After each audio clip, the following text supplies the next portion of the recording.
جس طرح کا ہم بدلہ ایکسپیکٹ کر رہے تھے کہ ایران جو ہے رہبر کی شہادت کے بعد ایران لے گا، اس طرح سے ہمیں وہ نظر نہیں آ رہا. ہمیں نہیں لگتا کہ کہیں ان کے بھی کسی مین جگہوں پر حملے نہیں کیے جا رہے. کہیں ان کا اسرائیل کا جو وزیر اعظم ہے اس کو بھی ٹارگٹ بنایا جا سکتا تھا، لیکن وہ والی جو اس میں کہہ سکتے ہیں مضبوطی ہمیں اس طرح سے نظر نہیں آ رہی. اور تھوڑے سے لوگ یہاں پر ڈس پوائنٹ بھی ہوتے ہیں کہ آخر پوری جارحیت کے ساتھ کیوں نہیں حملے کیے جا رہے.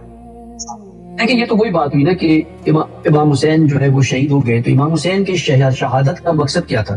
مقصد یہی تھا نا کہ یزید بیعت چاہتا ہے، اور وہ بیعت جو ہے وہ امام حسین نے نہیں کی یزید کی. تو یزید اپنے مقصد پہ تو کامیاب نہیں ہوا نا، بیعت نہیں کروا سکا، امام حسین کو تسلیم نہیں کروا سکا. اب امام حسین کو جن لوگوں نے مارا ان کے ساتھ بھی انتقام لیا گیا، چند سالوں کے بعد ان سے انتقام لیا گیا. آج ہم خوش ہوتے کہ ان سے انتقام لیا گیا، لیکن مقصد امام حسین کی قتل انتقام نہیں تھا. مقصد امام حسین کی شہادت کا یہ تھا کہ مجھ جیسا تجھ جیسے کی بیعت نہیں کر سکتا. یعنی نہ صرف مجھ جیسی شخصیت، ہر کوئی جو مجھ جیسا اور ہر کوئی جو میرے نظام کا، نظام ولایت اور امامت کا تابع ہو، وہ کسی نظام کو نہیں قبول کر سکتا.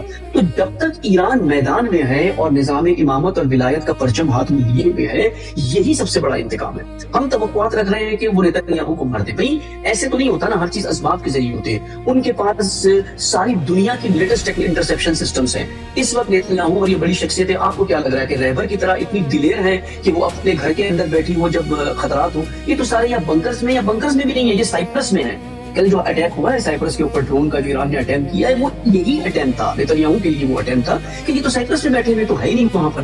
اب یہ نا کہ وہ دنیا میں امریکہ جا کے بیٹھ جائے، ہم کہیں کہ ایران کو بدلہ لینا چاہیے، اس کو وہاں جا کر کے مار دینا چاہیے. نہیں، ایسے نہیں ہے. لیکن جس طرح سے انہوں نے ریئیکٹ کیا ہے، اگر آپ دیکھیں کل خود official you a E report کے مطابق مور دین 150 یا 200 کے قریب میزائلز انہوں نے یو اے ای کے اوپر لانچ کیے ہوئے ہیں. اور آج صبح تقریباً 12 ایکسپلوژنز ایک ساتھ یو اے ای کے اندر ہوتے ہیں. لنکن ان کی جو نیول فلیٹ سب سے بڑی میسو فلیٹ تھی، اس کا رن وے ڈسٹروائے کیا. ابھی نیوز ہے کہ وہ لاپتہ ہے، اپنے لوکیشن پہ نہیں ہے. اگر آپ ریڈار ٹریکنگ کریں اپنے لوکیشن پہ نہیں ہے. بعض خبروں کے مطابق 2000 کلومیٹر دور اس کو شفٹ کر دیا ہے، یا وہ غرق ہو گئی ہے کشتی، کیونکہ بڑی ان کی ایک پریسٹیجیس مرین ویسل تھی ان کی. اس کا رن وے ڈسٹروائے کیا. جب ان کے ایئر کرافٹس اٹیک کر کے لوٹ رہے تھے، ان کے پاس لینڈنگ اسپیس نہیں تھی، انہوں نے مڈل ایسٹ میں جا کر کے پناہ لی ہے، لینڈنگ کی ہے اس کے اوپر.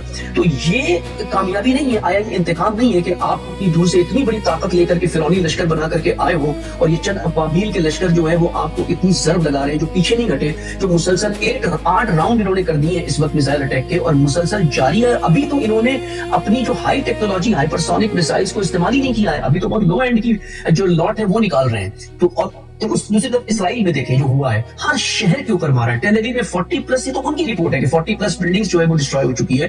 ابھی اسرائیل نے جو ہے وہ لبنان کے اوپر گراؤنڈ انویژن شروع کر دیا. آپ اس طرف کیوں جا رہے ہیں جب آپ اتنے کامیاب ہو یہاں؟ صرف یہی پریشر بنانے کے لیے کہ اپنی بھڑاس نکالنے کے لیے کہ ہم وہاں جا کر کے کچھ کریں. تو یہ پتا چلتا ہے کہ وہ کس حد تک کے شکست کی حالت کے اندر اس وقت آئے ہیں، یہ ان حملوں کی وجہ سے. اور ٹرمپ یہی کہہ رہا ہے نا کہ ہم جاری رکھیں گے جب تک کہ وہ تسلیم نہیں کرتے. یعنی ابھی بھی آپ نے یہ قبول کر لیا ہے کہ رہبر کو شہید کرنے کے بعد بھی ایران نے تسلیم نہیں کیا ہے. یہ سینٹنس بتاتا ہے کہ یو آر ڈیفیٹڈ.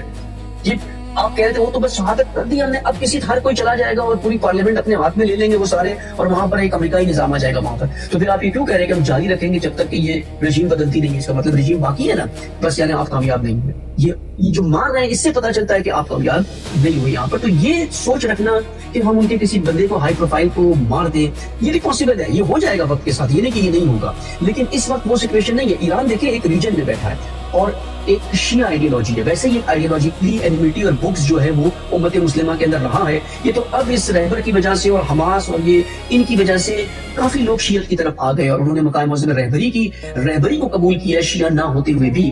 تو اس وقت کوئی ایسے سٹیپ اٹھا لے ایران جس سے یہ ہوا مل جائے تفرقے کو، تو یہ بہت بڑا جو ہے وہ ایک نقصان ہوگا. اسی لیے وہ اپنے اٹیکس کو بہت کیلکولیٹڈ کر کے یو ایس بیسز کے اوپر اٹیک کر رہے ہیں، اور ان لوکیشنز پر جہاں مستحق کے اور امریکہ کے آفیشلز بیٹھے ہوئے ان سویلین لوکیشنز کے اوپر، اس سے ہٹ کر کے وہ کہیں اور اٹیک سویلینز کے اوپر نہیں کر رہے ہیں. آپ دیکھیں سعودی میں بہت لمیٹڈ اٹیک کیا ہے، اس لیے کہ وہاں پہ حرمین ہے، لوگوں کے جذبات اور احساسات کو ابھارنے کے لیے بہت آسان ایک ٹریگر ہے وہاں پر، اور سارا رخ بدل جائے گا.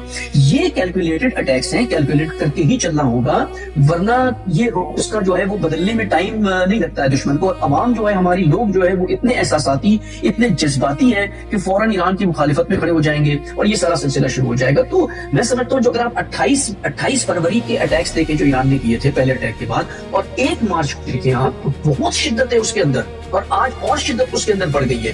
تو یہ میرے نزدیک تو یہ بالکل ہی بہترین طریقے سے جو ہے انہوں نے ریسپانس دیا ہے, اور شاید تاریخ میں اس طرح کا ریسپانس کبھی کسی نے جرت نہیں کی ہوگی سوچنے کی بھی, دینا تو دور کی بات ہے, سوچنے کی بھی کہ امریکہ کو اور ان کے الائز کو جو ریجن میں بیٹھے ہیں وہ اس طرح کی مار پڑ. آپ دیکھیں اس وقت 4000 فلائٹ جو ہے ایمریٹس کی وہ اسٹرینڈڈ ہے, دوحہ ایئرپورٹ فروزن ہے, اتنا بڑا ٹورسٹ ہب سب کچھ یعنی ہرمز کو روک دیا ہے, پورے ریجن کو سٹینڈ سٹل کر دیا ہے. حتیٰ کہ یہ نیوز ہے کہ ساری سپلائی جو فوڈ کی ہے عراق میں, سبزیوں کی, ویجیٹیبل کی, گوشت, یہ سب بائی ایئر آتا ہے, یہ سب کچھ رک گیا ہے اس میں. یعنی یہ حال پہ ان کو لا کر کے ڈال دینا کہ آپ نے ہم پہ سینکشنز لگایا تھا, اب دیکھیں یہ کیا ہو رہا ہے آپ لوگوں کے ساتھ, ساری سپلائی لائن کٹ آف ہے, سب کچھ کٹ آف ہو رہا ہے. اور یہ اگر یہی سلسلہ جاری رہا چند دن تک تو کاٹک سچویشن آ جائے گا, یا تو یہ نیوکلیر پھینک دیں گے ایران کے اوپر کسی طرح سے, یا یہ سیز فائر کے اوپر آئیں گے. یہ ٹالریٹ نہیں کر سکتے ان کے اندر استقامت نہیں ہے, لیکن ایران اس جنگ کو 20 سال تک کے بھی لڑ سکتا ہے. ان کے اندر اتنی طاقت ہے کہ وہ اس کو جاری رکھ سکتے ہیں, اس کو کنٹینیو کر سکتے ہیں. تو یہ ایک سکسیسفل ہی ریونج ہے, بلکہ پہلے جو کچھ بھی ہوا ہے اس سے بہت زیادہ سکسیسفل ریونج آپریشن جو ہے وہ ایران نے کیا ہے یہاں.